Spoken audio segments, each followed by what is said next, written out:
Shalom à tous les enfants de Dieu partout dans le monde. Que la paix, la grâce, la bonté et la bienveillance de notre Dieu et Seigneur Jésus-Christ vous soient multipliées. C'est encore moi, votre bien-aimé le frère Patrick, qui vient encore au-devant de vous afin de partager tout autour de la parole de Dieu et d'un thème que nous allons intituler « Un rabbin est-il un homme de Dieu ?» Je répète, un rabbin est-il un homme de Dieu? C'est ce que nous allons essayer d'étudier par la grâce de notre Seigneur Jésus-Christ. Comme à la coutume, j'invite chacun d'entre vous à prendre vos Bibles afin qu'ensemble nous puissions nous édifier tout autour de la parole. Cette chaîne, comme je l'ai toujours dit et que j'ai pour habitude de le dire, n'a pas pour but de venir critiquer les hommes. N'a pas pour but de pouvoir parler d'un individu en particulier. Bien que ça peut se faire si cela ne cadre pas, si une personne ramène une doctrine qui est contraire ou étrangère à ce qui est écrit. Vous comprenez? Parce que la Bible nous dit, ne prenez pas part aux œuvres infructueuses des ténèbres, mais plutôt dénoncez-les. Okay? Donc si nous voyons une personne qui vient avec un évangile qui est contraire et qui séduit les foules pour pouvoir les entraîner loin de la vérité, à ce moment-là, nous prendrons cette parole et nous viendrons pouvoir apporter un enseignement qui est conforme à l'Écriture afin que nos frères, nos sœurs ne soient pas séduits et emportés loin de la vérité de l'Évangile. C'est très important de conserver l'Évangile dans sa pureté, d'accord, de la manière dont il a été enseigné. Vous voyez, parce que l'Écriture nous dit, je vous rappelle, l'Évangile que je vous ai annoncé, auquel vous avez cru, et par lequel vous êtes sauvés. Mais si vous le retenez dans les termes dans lesquels nous vous l'avons enseigné, autrement vous l'aurez cru, vous auriez cru en vain. C'est-à-dire il est possible de croire en vain. Voilà pourquoi, ici, notre but c'est de pouvoir apporter l'enseignement afin qu'un plus grand nombre puisse être éclairé, puisse être bâti sur la véritable foi, qui n'est autre que Christ, ainsi que ce que les apôtres ont relayé. Voilà pourquoi l'Écriture déclare, vous avez été édifiés sur le fondement des apôtres et des prophètes. Jésus-Christ étant la pierre de l'angle. Vous comprenez? Donc ici, on ne peut pas ramener la philosophie humaine. On ne peut pas ramener la philosophie des hommes ou nos pensées. Non. La Bible nous dit que tout homme soit reconnu pour menteur, Dieu seul soit reconnu pour vrai.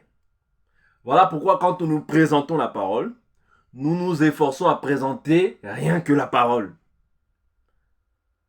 Ouais. La vie d'une personne ne m'intéresse pas.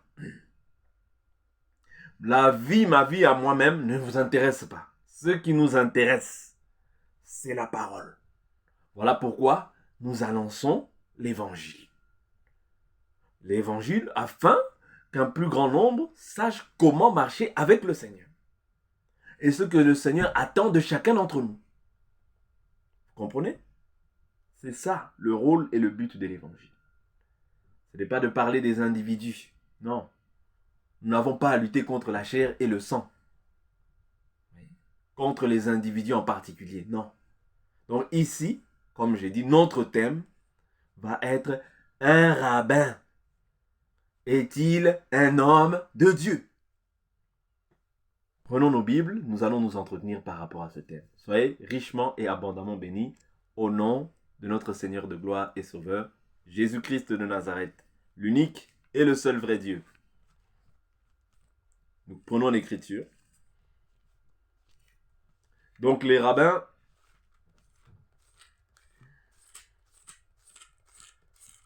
c'est ceux qui sont dans les synagogues. Un rabbin est-il un homme de Dieu? Prenons la parole de Dieu.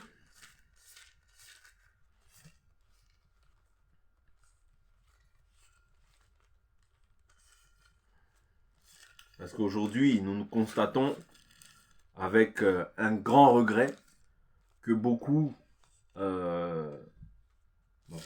soi-disant pasteurs, parce que Matthieu chapitre 19 nous avait déjà dit qu'il y en a qui ont été, c'est-à-dire eunuques, par le moyen des hommes. Vous voyez, il y en a qui se sont fait eunuques à cause du royaume. Mais il y en a qui le sont dès le ventre de leur mère. Vous voyez? Et ça.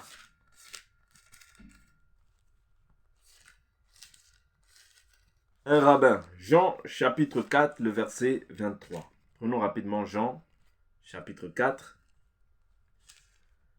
le verset 23. Il y en a beaucoup aussi qui maintenant vont en Israël. Ok?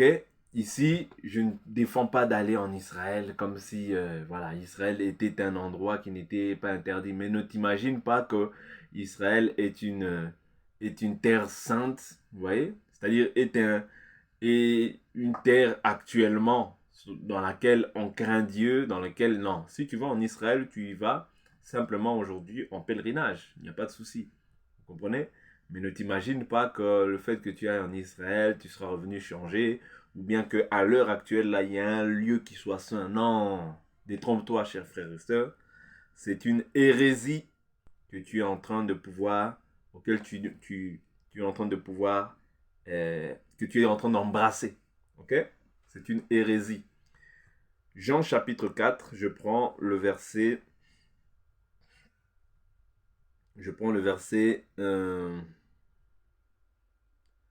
20. Nos pères ont adoré sur cette montagne. Et vous dites, vous, que l'endroit où il faut adorer est à Jérusalem. Femme, lui dit Jésus, crois-moi, l'heure vient et ce ne sera ni sur cette montagne, ni à Jérusalem que vous adorerez le Père. Vous adorez ce que vous ne connaissez pas. Nous adorons ce que nous connaissons. Car le salut vient des Juifs. Mais l'heure vient, et c'est maintenant, où les vrais adorateurs adoreront le Père en esprit et en vérité, car ce sont de tels adorateurs que le Père recherche. Dieu est esprit et il faut que ceux qui l'adorent en esprit et en vérité. La femme lui dit, je sais que le Messie vient, celui qu'on appelle Christ. Quand il sera venu, il nous annoncera tout. Alors, Jésus lui dit, je le suis, moi qui te parle. Vous voyez, donc Jésus, ici, nous montre qu'il est le Christ. Mais ce n'est pas ça notre sujet. Ici, nous voyons que ce n'est ni à Jérusalem, ni dans les montagnes que nous devons adorer le Père. S'il vous plaît, cher pasteur, arrêtez de pouvoir mettre un accent sur Israël, comme si il fallait y aller forcément. Non. Israël, bien sûr, aura son temps où il sera visité. Mais au jour d'aujourd'hui, ce n'est même si tu vas en Israël, même si tu prends des kippas, même si tu prends des talites, toutes ces choses-là qui ne sont non bibliques, pourquoi nous ramenez-vous en fait toutes ces choses-là? Vous pensez que les rabbins sont des hommes de Dieu. Non, un rabbin n'est pas un homme de Dieu. Un rabbin n'est pas un homme de Dieu. Parce qu'aujourd'hui, pour être au jour d'aujourd'hui, pour être homme de Dieu, il te faut passer par Jésus-Christ. Il faut accepter Jésus-Christ dans ta vie comme Seigneur et Sauveur. Je prends une écriture.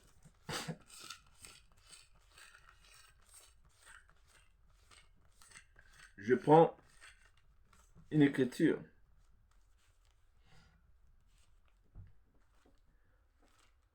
Pour être homme de Dieu, enfant de Dieu, serviteur de Dieu, il te faut absolument accepter Jésus-Christ dans ta vie comme Seigneur et Sauveur. Alors, tu deviens maintenant enfant de Dieu. Et par la suite, tu peux être aussi serviteur de Dieu. Mais dès lors où tu n'as pas, en fait, établi ce processus, tu n'es même pas serviteur de Dieu. Tu ne l'es pas. Parce que pour être serviteur de Dieu, selon Jean chapitre 1, vous voyez, Jésus dira, non, verset, prenons Jean chapitre 1, le verset 11 à 14. Elle est venue chez les siens et les siens ne l'ont pas reçue. Mais à tous ceux qui l'ont reçue, elle a donné le pouvoir de devenir enfants de Dieu. À ceux qui croient en son nom et qui sont nés non du sang, ni de la volonté de la chair, ni de la volonté de l'homme, mais de Dieu. C'est-à-dire, pour être au préalable un homme de Dieu, ou un serviteur de Dieu, ou un enfant de Dieu, veuillez m'excuser, il te faut d'abord naître de Dieu. C'est ce qu'on appelle la nouvelle naissance. Tant que quelqu'un n'est pas passé par la nouvelle naissance, même s'il a la connaissance de Moïse d'une manière exagérée, il n'est pas un homme de Dieu. Est-ce que vous comprenez? Il n'est pas un homme de Dieu, même s'il connaît la loi, les psaumes, les prophètes sur le bout des doigts. Mais du fait qu'il n'a pas reçu en lui l'Esprit de Dieu, il n'est pas un homme de Dieu, ni un enfant de Dieu. Arrêtez d'apporter la séduction, comme si ces gens-là, qui étaient encore dans des pratiques du Talmud et toutes ces pratiques-là, sont des hommes de Dieu. Non! Ce ne sont pas des hommes de Dieu. Encore moins des enfants de Dieu. L'enfant de Dieu, c'est celui qui a reçu Christ dans sa vie comme son Seigneur et son Sauveur. C'est alors qu'il peut prétendre être maintenant un enfant de Dieu. Je prends une écriture. Jean chapitre 3. Jean chapitre 3, cette écriture, je pense qu'elle va aider plusieurs à comprendre que il faut arrêter de donner du crédit, vous voyez, à ceux qui aujourd'hui ne sont pas encore réconciliés avec Dieu, mais qui sont en fait par nature ennemis de Dieu. Bien sûr, Dieu les visitera en un temps bien précis. Vous voyez? Dieu les visitera. Mais à l'heure actuelle, pour qu'ils puissent être sauvés, il faut absolument qu'ils reçoivent Jésus-Christ comme Seigneur et Sauveur. Sinon, pour eux, s'ils meurent dans le péché actuellement, pour eux, il n'y aura pas le pardon des péchés. Jean chapitre 3, le verset 1. Mais il y avait parmi les pharisiens un chef des Juifs nommé Nicodème. Il était chef des Juifs nommé Nicodème. Il vint de nuit auprès de Jésus et lui dit, « Rabbi, nous savons que tu es un docteur venu de la part de Dieu, car personne ne peut faire ces miracles que tu fais si Dieu n'est avec lui. » Jésus lui répondit, « en vérité, je te le dis, si un homme ne naît de nouveau, il ne peut voir le royaume de Dieu. » C'est-à-dire même voir le royaume de Dieu, tu ne peux pas le voir. Jésus ici confirme que pour voir le royaume, il faut naître d'eau et d'esprit. Pourquoi maintenant tu vas dire que un rabbin, c'est un homme de Dieu? Bien, il y a des gens qui s'adonnent à écouter des rabbins. Mais il n'y a rien à voir avec la parole. Il n'y a rien à voir avec la parole. À moins que tu veux te judaïser dans ces choses-là. Mais il n'y a rien à voir avec la parole. Si c'est pour ta connaissance personnelle, gloire à Dieu, mais cette personne n'est pas animée par l'Esprit de Dieu. Ça, il ne faut pas te tromper ni te séduire en pensant que cet homme-là est de Dieu. Non, il n'y a rien à voir avec la parole. Il n'y a rien à voir avec la parole. Je continue. Car personne ne peut faire ces miracles que tu fais si Dieu n'est avec lui. Jésus lui répondit, en vérité, je te le dis, si un homme ne naît de nouveau, il ne peut voir le royaume. C'est-à-dire même voir le royaume, tu ne peux pas. Ok? Nicodème lui dit, comment un homme peut-il naître quand il est vieux? Ah, ça c'est bon. Il dit, comment un homme peut-il naître quand il est vieux? Et quand tu es vieux, comment tu peux naître encore? Oui. Peut-il une seconde fois entrer dans le sein de sa mère et naître? Ça, il comprend à la manière des hommes. Parce que la Bible nous dit, mes pensées ne sont pas vos pensées. Mes voix ne sont pas vos voix. Comprenez? Donc là, il comprend à la manière des hommes. Il est voilé par rapport à cette écriture. Mais qu'est-ce que dit Jésus? Jésus lui répondit, en vérité, je te le dis, si un homme ne naît d'eau et d'esprit. Vous voyez? Là, maintenant, il répond à ce qu'il avait dit. Vous voyez? Jésus lui a dit naître de nouveau, en premier lieu. il ne peut voir le royaume de Dieu.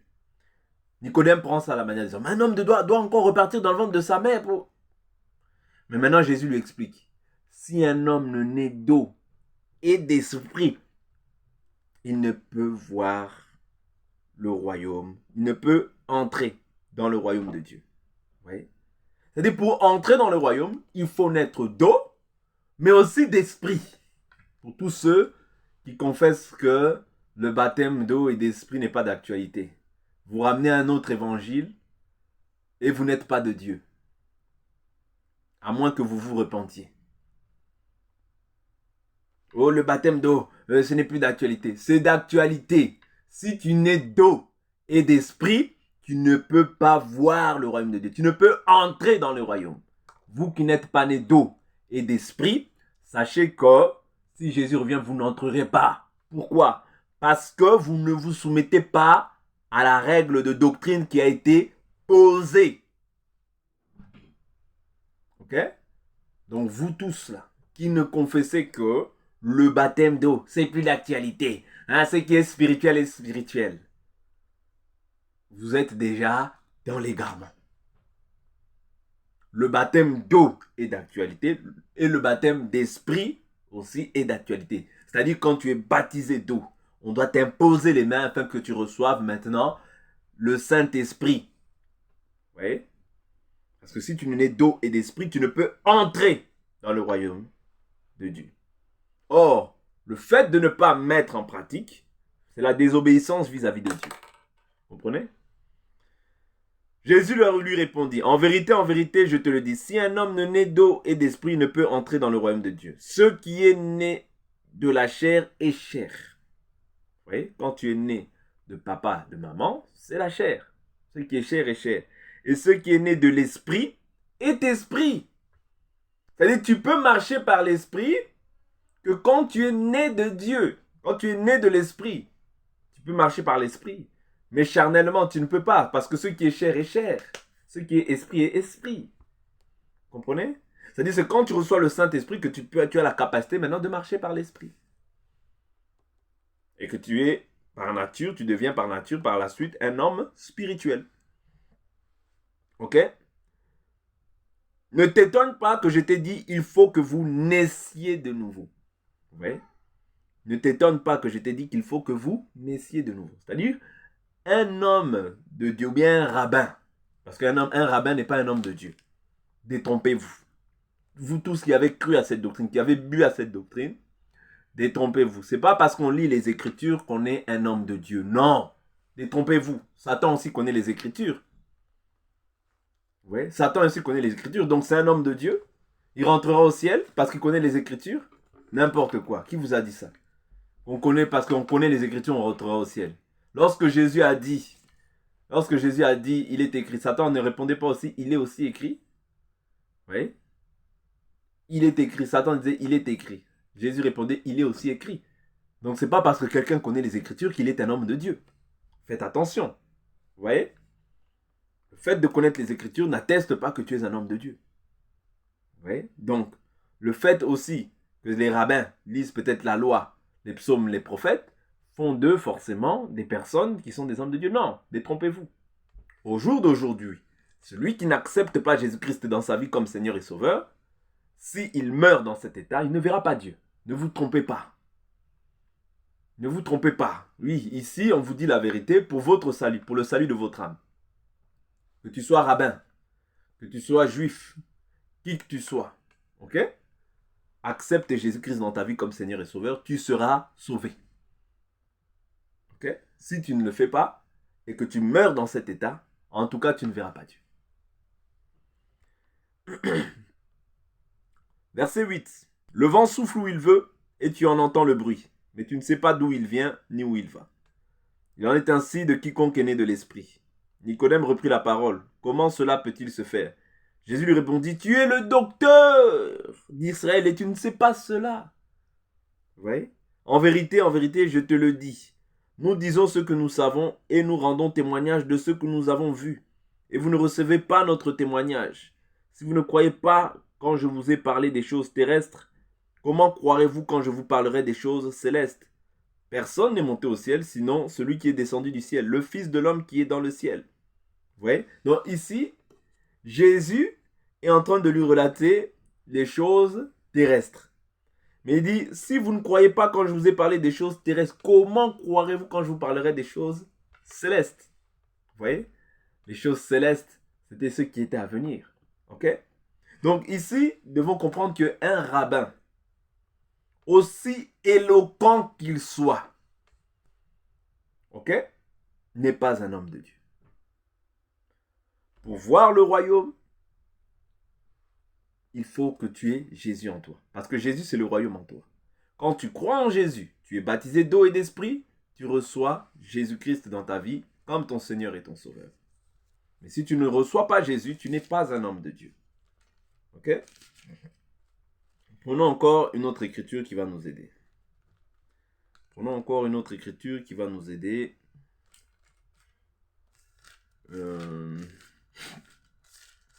Allons dans Actes des Apôtres. Actes des Apôtres, je prends le chapitre Actes des Apôtres. Je prends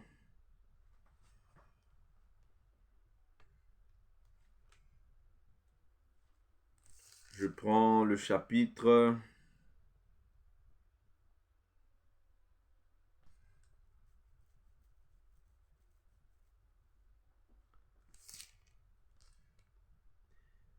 Actes des Apôtres.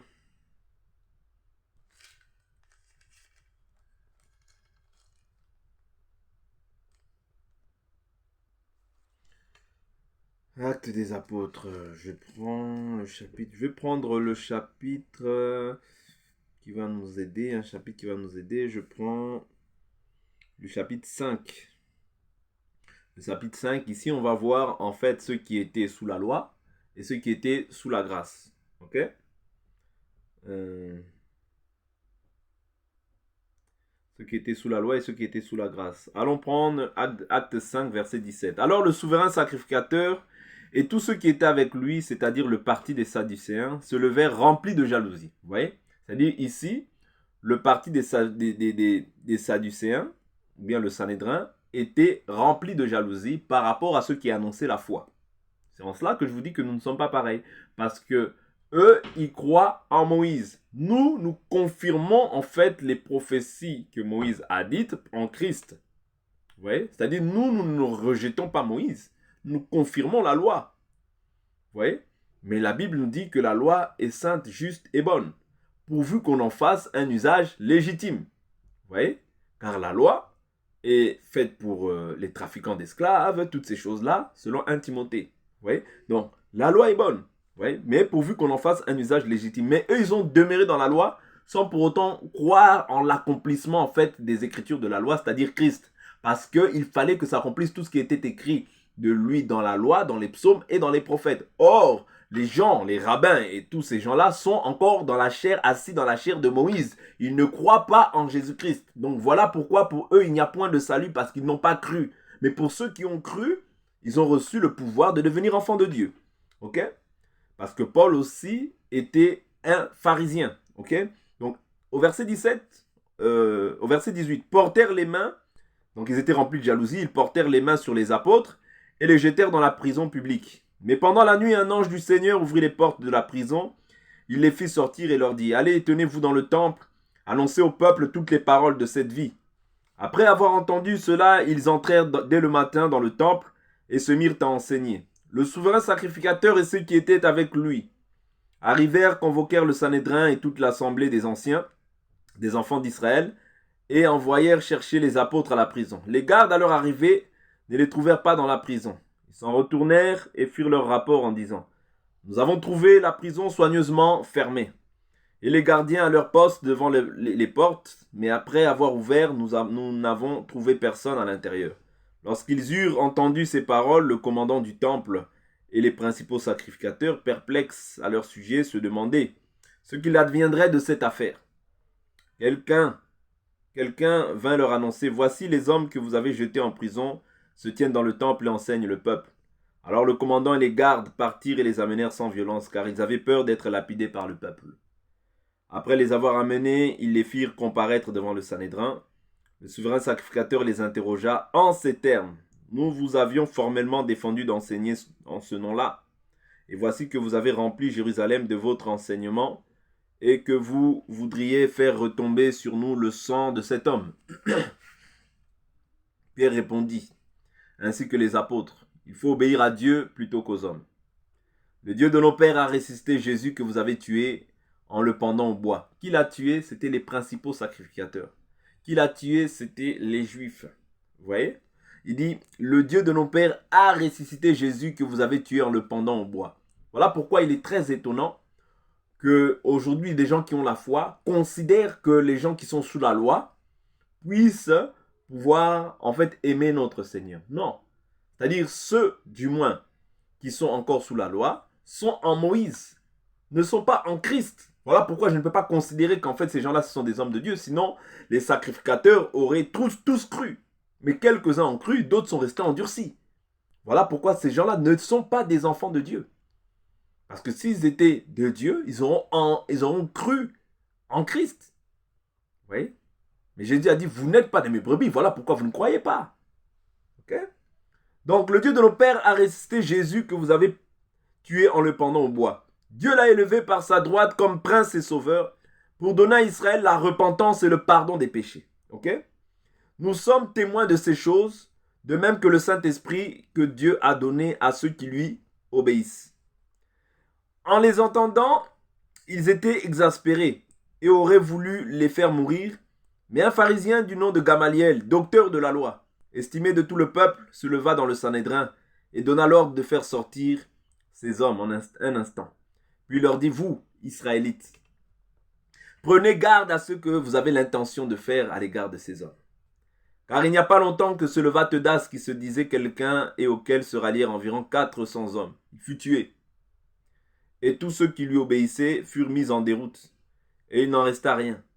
Après lui, il se leva Judas le Galiléen, à l'époque du recensement. Et il entraîna du monde à sa suite. Il périt aussi, et tous ceux qui lui obéissaient furent dispersés.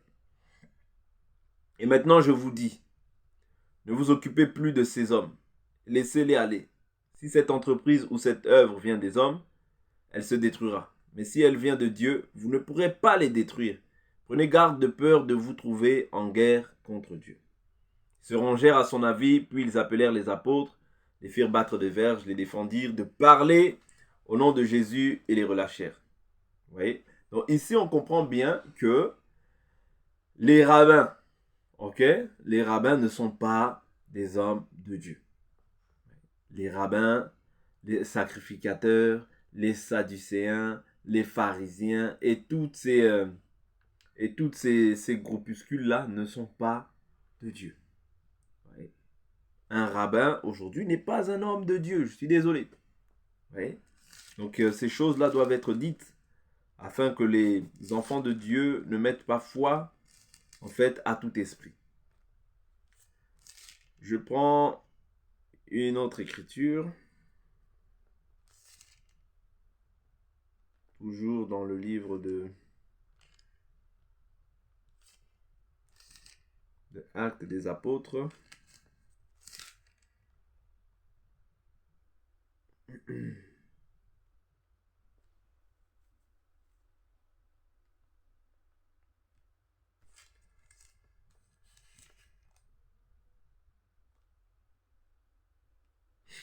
Je prends Actes des Apôtres, je vais prendre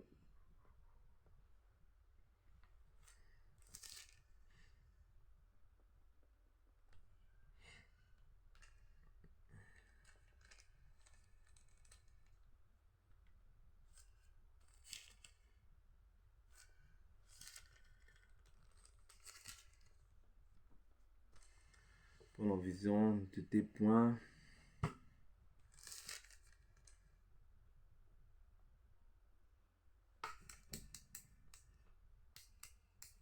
Bon, je vais prendre Actes des Apôtres, chapitre 18, le verset 14. Ça va nous aider. Paul allait ouvrir la bouche lorsque Galion dit aux Juifs, s'il s'agissait de quelques injustices ou de quelques délits, je vous écouterai patiemment. vous juifs comme de raison. Mais s'il s'agit de discussions sur les mots, sur des noms, sur votre propre loi, cela vous regarde. Je ne veux pas moi-même en être juge. Et il les renvoya du tribunal. Alors tous prirent Sosthène, le chef de la synagogue, et se mirent à le battre devant le tribunal, sans que Galion s'en mette en peine. Vous voyez, donc en fait, les juifs, ou bien les chefs des juifs, s'opposaient à la foi que les apôtres prêchaient. Vous voyez, s'opposaient à la foi que les apôtres prêchaient. Or, ce qui a été, c'est ce qui est, c'est ce qui sera. Il n'y a rien de nouveau sous le soleil. Aujourd'hui, un rabbin, ou bien un sacrificateur, ou quoi que ce soit, ne peut pas en fait être un homme de Dieu parce qu'il ne reconnaît pas Jésus-Christ comme Seigneur et Sauveur. Or, on est homme de Dieu. Comment? Par rapport à la foi en Christ Jésus. C'est alors que nous sommes hommes de Dieu. Un homme de Dieu qui n'est pas en Christ, ce n'est pas un homme de Dieu. Ouais, ce n'est pas un homme de Dieu. La Bible nous dit, celui qui est monté, c'est le même qui est descendu, il a fait des dons aux hommes. C'est lui qui a donné les uns comme apôtres, comme prophètes, comme pasteurs, comme docteurs, comme évangélistes. Pourquoi? Pour le perfectionnement des saints. Cela en vue de l'œuvre du ministère et de l'édification du corps du Christ. Vous voyez? Donc, aujourd'hui, un homme de Dieu, c'est celui qui enseigne la parole afin que les enfants de Dieu ne soient pas éparpillés ou emportés à tout vent de doctrine, mais qu'ils demeurent en fait dans le fondement qui a été posé, c'est-à-dire Christ. Oui. Or, Christ, aujourd'hui, nous le voyons par rapport à ce que les apôtres nous ont relayé.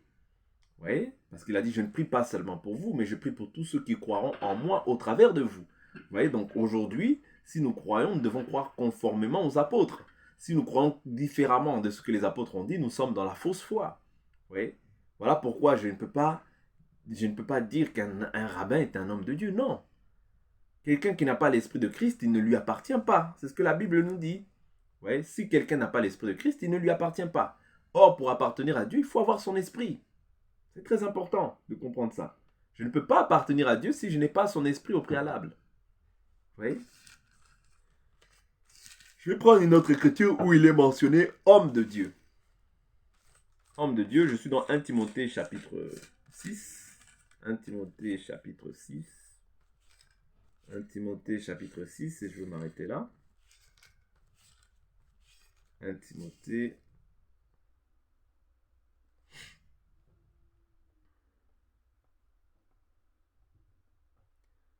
1 Timothée.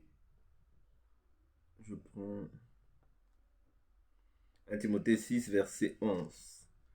Pour toi, homme de Dieu. Ouais, pour toi, homme de Dieu, fuis ces choses. Recherche la justice, la piété, la foi, l'amour, la patience, la douceur. Combat le bon combat de la foi. Saisis la vie éternelle à laquelle tu as été appelé et pour laquelle tu as prononcé cette belle confession en présence d'un grand nombre de témoins.